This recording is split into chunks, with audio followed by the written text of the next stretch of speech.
Hey everyone, if you're a Canadian and you've done rather well for yourself economically, you might want to find alternative ways, if you haven't done so already, to safely protect your assets, your wealth, or any of that income you've accumulated over the years.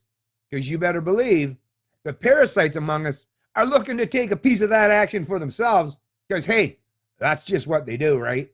Why work hard for a living yourself when you can use government and forced wealth and income redistribution as a means to an end or to benefit yourself? I mean, that is the go-to playbook for the establishment these days. And with all those debts and deficits they've been running up, you better believe they're going to come looking and hunting for anyone who's got a few extra bucks or some excess capital that they'll want to confiscate or take from you. By the way, hashtag taxation is theft.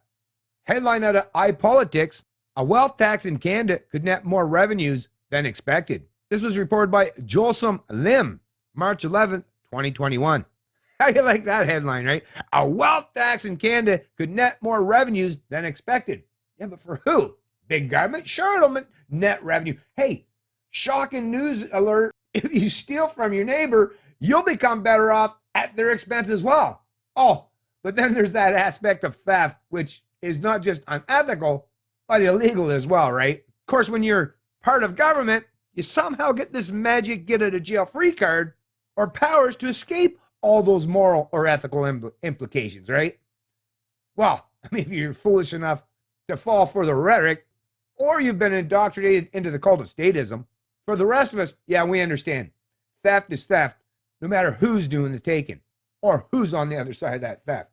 But yeah, sure, stealing benefits some people at other people's expense. Shocking revelation, right? A 1% tax on personal wealth over $20 million would add about $10 billion to government coffers in the tax's first year, according to new research from the Canadian Centre for Policy Alternatives. That's nearly double the $5.6 billion the Parliamentary Budget Officer, PBO, estimated last July. Do you think any of that might have anything to do with all the stimulus and the money printing and the CERB and all these programs, these big government socialist programs that have been implemented under the Trudeau regime? So they're looking like, oh, look at all this wealth. But once again, very few, and I doubt any of these people are thinking about, yeah, but all that wealth, it's not wealth, it's debt. And it's being imposed and thrust upon future and successive generations. A lot of them who haven't even born yet. So yeah, I guess, the people who are alive today, the Keynesians are like, well, let's just pile on, right? Because in the end, we're all dead anyways. Or at least the ones that are accumulating the most debt. Those are the ones that are actually the ones that are going to go first, but they're not willing to pay it back. They're looking for someone else to carry that burden.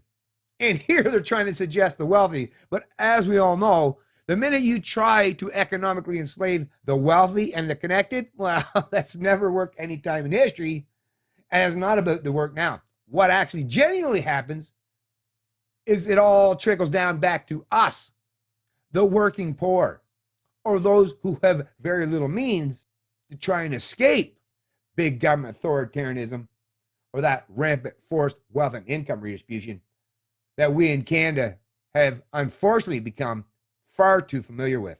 CCPA's analysis published Thursday estimates that by applying a 1% wealth tax to anyone's net worth that's in excess of $20 million, and by applying a 2% tax to $50 million and 3% to $100 million, Ottawa would net nearly $20 billion in the first year of the tax's implementation.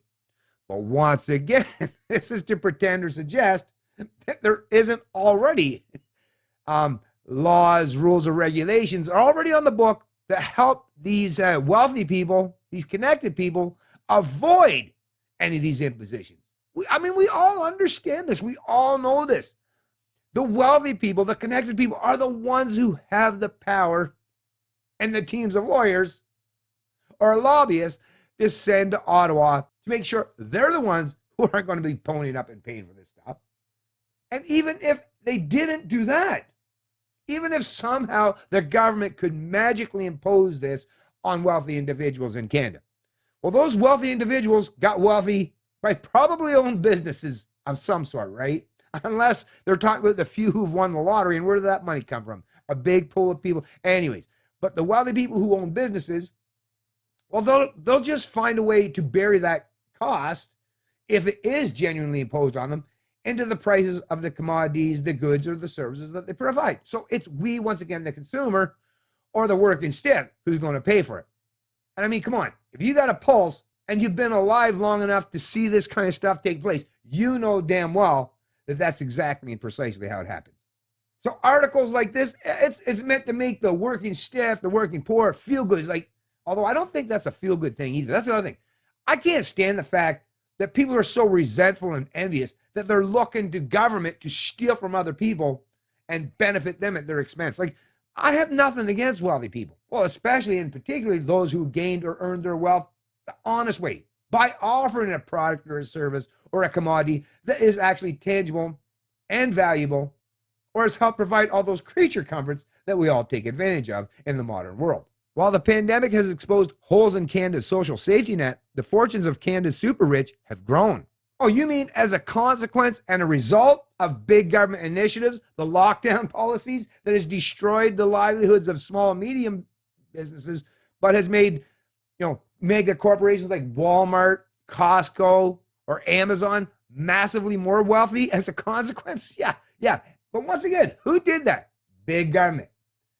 Let me tell you, folks, big government. Well, first of all, if that's the answer to any of your question, you're asking the wrong questions. Big government is never the answer. Revenues from a wealth tax could help pay for new social programs such as affordable care for children and seniors, said Alex Hemingway, an economist at CCPA's British Columbia office, who produced the estimate. An economist, right? Do we just call thieves now people that are advocates of stealing from people? Is that what we do now? We just reinvented the word now. Thief. Don't bother calling them thieves, right? Or crooks. I guess we just call them experts, or in this particular example, we just call them an economist. I mean, come on. Maybe if you're a Keynesian, yeah, I guess, right? Keynesians are all about stealing and plundering other people's productivity, their income, or their wealth, and redistributing it to others, right? Yeah, they're all about central planning and big government initiatives. But once again, Keynesians are never the ones in the business world. They don't know how to run shit. If Keynesians were in charge of the desert, there'd be a shortage of sand in no time. Anyways, folks, I won't take too long in this video. I just wanted to cover, because this kind of stuff, and as you know, I'm not a wealthy individual by any stretch of the imagination. But yeah, maybe someday I'd like to achieve or attain that amount of success.